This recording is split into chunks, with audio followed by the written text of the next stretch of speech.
Hello dear students, আশা করি সবাই ভালো আছো।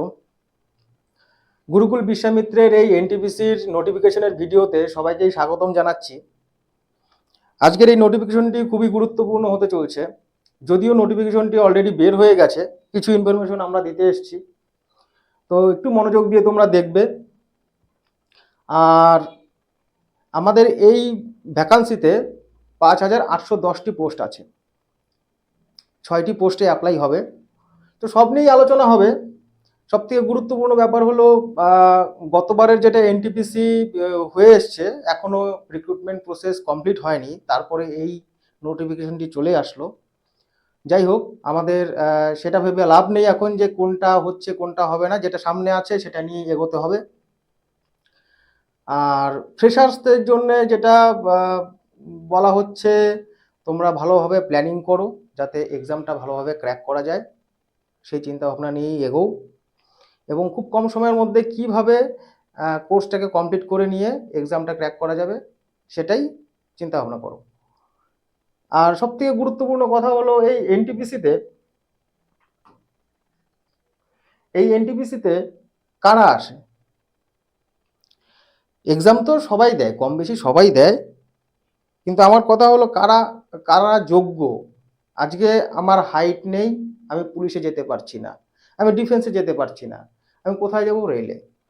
আজকে আমি টিচিং লেভেলে যেতে পারছি না, আমার ডিএলএড নেই, বিএড নেই, আমি কোথায় যাচ্ছি? রেলে। তো এই রিক্রুটমেন্ট প্রসেসটা যেটা আছে এখানে, এই এনটিপিসি রেলওয়ে যেটা আছে সেটা খুবই গুরুত্বপূর্ণ তাদের জন্য, যে তাদের আর কোনো রাস্তা নেই, তাদের এখানেই শুরু, এখানেই শেষ। এরকম চিন্তা ভাবনা নিয়ে যদি তোমরা ফর্ম ফিল আপটা করো তাহলে অবশ্যই সাকসেস পাবে। ঠিক আছে, তো কথা না বাড়িয়ে আমরা নোটিফিকেশনের দিকে যাই। এখানে যেটা দেখতে পাচ্ছি, পোস্ট আছে 5810টি পোস্ট। তো অ্যাপ্লিকেশন অলরেডি স্টার্ট হয়ে গেছে, অ্যাপ্লিকেশন 21 তারিখ থেকে স্টার্ট হয়ে গেছে। ক্লোজিং হবে 20 নভেম্বর। আর পেমেন্ট দেওয়ার লাস্ট ডেট আছে 22 নভেম্বর। যদি কোনো ভুল ভ্রান্তি থাকে অ্যাপ্লিকেশনের ক্ষেত্রে, সেই ক্ষেত্রে মডিফিকেশনের জন্যও টাইম দেওয়া হবে, সেটাও দিয়ে দিয়েছে। 23 নভেম্বর থেকে 2 ডিসেম্বর।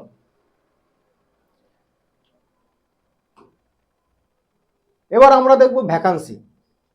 ভ্যাকান্সি টোটাল আছে 5810টি। তো অনেকের অনেক রকম চিন্তা ভাবনায় থাকতে পারে যে কোথায় অ্যাপ্লাই করব, কোন জোনে অ্যাপ্লাই করব। তো এখানে সব থেকে বেশি যেটা আছে সেটা হলো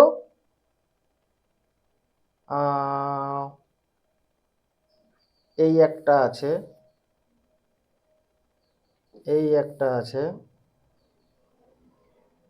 এই একটা আছে।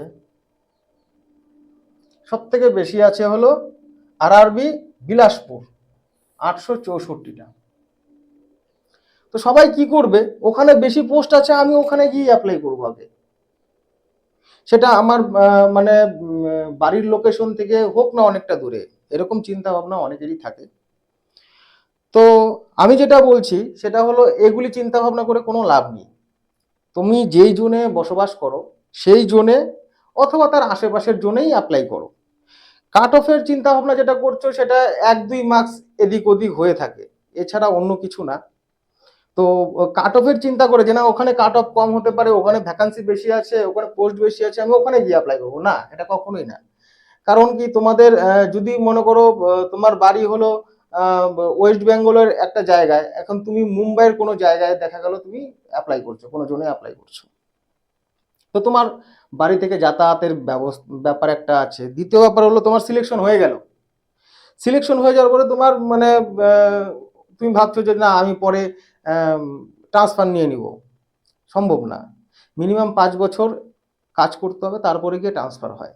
হয় কখনো কখনো 2 বছরেও হয়, 2 বছর প্রফেশনাল পিরিয়ড বা 2 বছরের চাকরি করার পরে একটা জায়গা থাকে, কিন্তু 5 বছরের নিচে সম্ভব না। তাই সব থেকে এখানে দেখো সব থেকে বেশি আছে আরআরবি বিলাসপুর, তারপরে RRB Kolkata, RRB Mumbai, RRB Prayagraj, sorry Ranchi, RRB Ranchi. আর যদি সব থেকে কম পোস্ট দেখি তাহলে আছে হলো এখানে মুজাফফরপুর, এখানে আছে শিলিগুড়ি, আরআরবি শিলিগুড়ি, মাত্র 21টা পোস্ট। আর এটাও তোমাকে ধারণা রাখতে হবে, যেখানে পোস্ট কম সেখানে সবাই অ্যাপ্লাই করবে কম, সেখানে কাট অফও কমও হতে পারে, সেখানে কাট অফ সেমও হতে পারে, ঠিক আছে।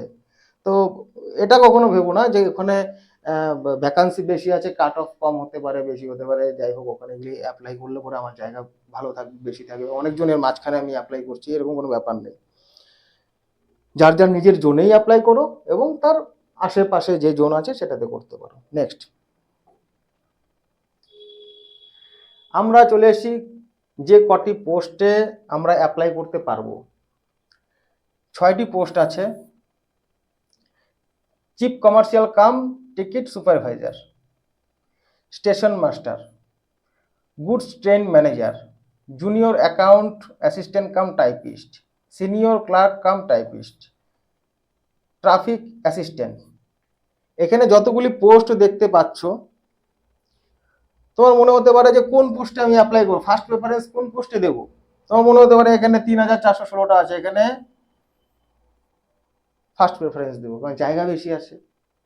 বাবা না, সেভাবে হয় না। এখানে তোমার কোনটি পছন্দ, কোন কাজটা তোমার পছন্দ, সেই কাজটাকে তুমি আগে প্রেফারেন্স দিবে। এখন তুমি প্রেফারেন্স তো 6টি দিতে পারবে, 1 2 3 করে 6টি দিতে পারবে। তোমার যেটা মনে করো যে এক্সামে কোয়ালিফাই করলে, যেটাতে তোমার কাট অফ টিকে গেল, সেটাই তোমার যাবে, কোনো অসুবিধা নেই। সব থেকে ভালো যেটা এখানে পোস্ট আছে 1 নম্বরে chief commercial cum ticket supervisor. এখানে যারা টিটি বা টিসি যারা থাকে তাদের যে সুপারভাইজার, সেটাই হলো 1 নম্বর post. B2 station master, good train manager আর অ্যাসিস্ট্যান্ট, সরি ট্রাফিক অ্যাসিস্ট্যান্ট, এই 3টি হলো একই ক্যাটাগরির। 1 নম্বরে যেটা আছে এর স্যালারি প্রায় 70K পার মান্থ হয়ে যাবে, বাকিগুলি 60-র আশেপাশে। আর এই দুটো যে আছে, এই দুটো মোটামুটি 52 সামথিং, ঠিক আছে। নেক্সট এজ লিমিট কত থেকে কতর মধ্যে হতে হবে? 33-এর মধ্যে এজ লিমিট হতে হবে, সেটা হলো 1/1/2026 অনুসারে।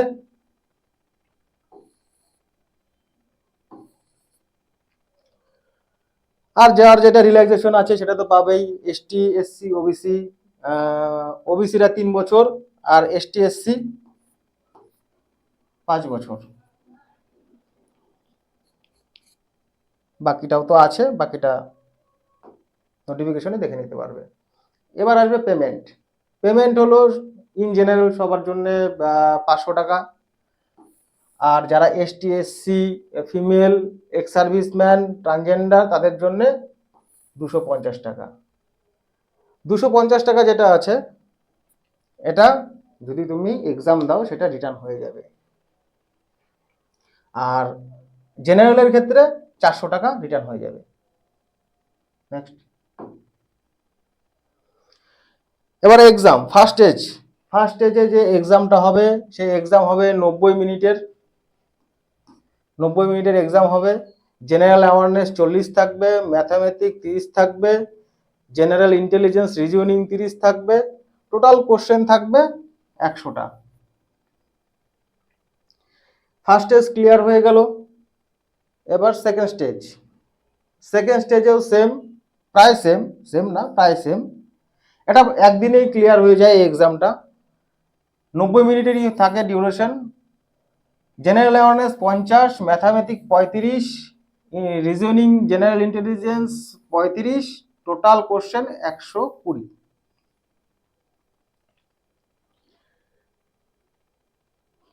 এবার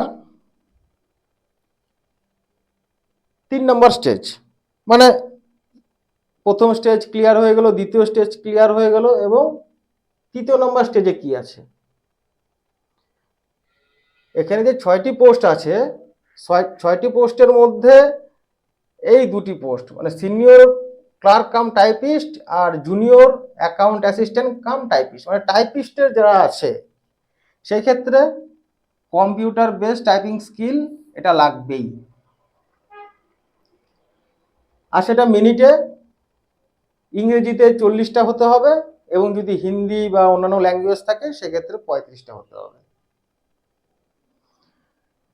আর station master, traffic assistant, computer based test, aptitude test,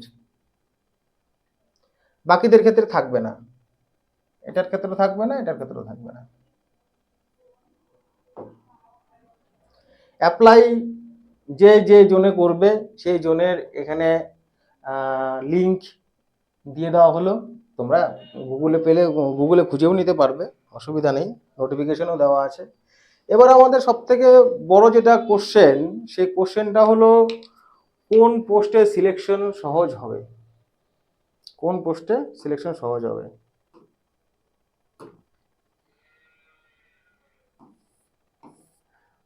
আমি যেটা রেকমেন্ড করব টাইপিস্ট।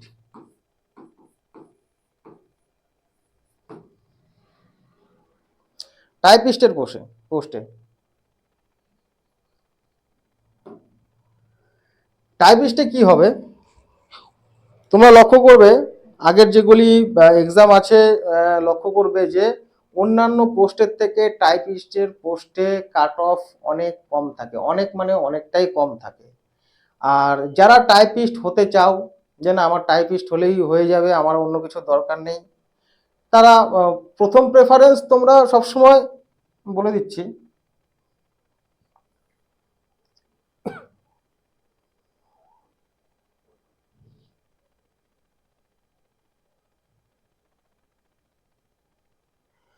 প্রথম প্রেফারেন্স তোমরা 1 নাম্বারই দেবে।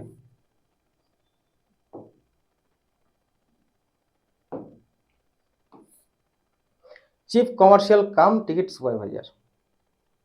এখন তোমার টাইপিস্ট তুমি প্রেফার করছো যে না আমি টাইপিস্টেই যাব, তাহলে কি হবে, দেখা গেল তোমার কাট অফ এখানে গিয়ে টিকলো না, এখানে গিয়ে তোমার কাট অফটা টিকলো না, তখন তুমি টাইপিস্টে ঢুকে যেতে পারবে। কিন্তু দেখা গেল যে তুমি এক্সাম দিলে কিন্তু এটার জন্য তুমি অ্যাপ্লিকেবল ছিলে, কিন্তু প্রথম প্রেফারেন্স তুমি টাইপিস্ট দিয়ে দিলে, তাহলে কিন্তু তুমি এটাতে কামব্যাক করতে পারবে না, তোমাকে তখন টাইপিস্টেই কাজ করতে হবে। তাই বলো প্রেফারেন্স তুমি 1 নাম্বারই দাও, চিফ কমার্শিয়াল কাম টিকিট সুপারভাইজারই দাও, তুমি টার্গেট রাখতে পারো টাইপিস্ট। 2টো টাইপিস্ট আছে, টাইপিস্ট মানে যে তারা মানে ছোট কাজ হয়ে গেল বা বড় কাজ হলো না এরকম কিছু না, এটাও ম্যানেজার গ্রেড, এটাও ম্যানেজার, এর থেকে কোনো অংশ কম না। হ্যাঁ একটু একটু লো আছে, ঠিক আছে, মানে এর গ্রেড 5, কিন্তু এর থেকে যে খুব একটা কম সেটা নয়।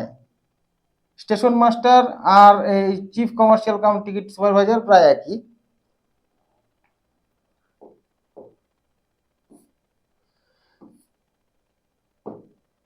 তাই আমি রেকমেন্ড করব যেন টাইপিস্টই পরীক্ষা সহজ হবে, কারণ টাইপিস্ট তোমার সিবিটি 1, 2 দিয়ে দিলে তারপরে তোমার টাইপিস্টে নাম চলে আসলো মানে তুমি টাইপিস্টে ক্লিয়ার হয়ে গেলে ব্যাস তোমার সিলেকশন পাক্কা, এখানে কোনো ভুল নেই। আর এটা তো এটাও বলেই দিলাম প্রথমে কোন পোস্ট সিলেক্ট করতে হবে। পোস্ট তোমরা 1 নম্বরই সিলেক্ট করবে, তোমাদের টার্গেট যে কোনো রাখতে পারো, কারণ স্টেশন মাস্টার অথবা যেটা বলছিলাম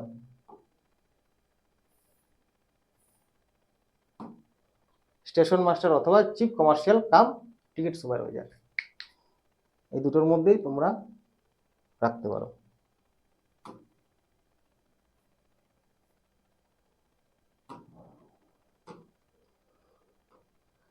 ঠিক আছে, চলো নোটিফিকেশনটা পুরোপুরি হয়তো বোঝাতে পেরেছি, এতটুকুই নোটিফিকেশনের মধ্যে এতটুকুই আছে। আরো ব্রিফলি যদি জানতে চাও তাহলে ওয়েবসাইটে তো দেওয়াই আছে, সবাই ডাউনলোড করে একবার করে পড়ে নিও। আরো যদি কিছু কোশ্চেন থাকে তোমরা কমেন্ট বক্সে জানাও, আমরা উত্তর দেব। চলো, বাই।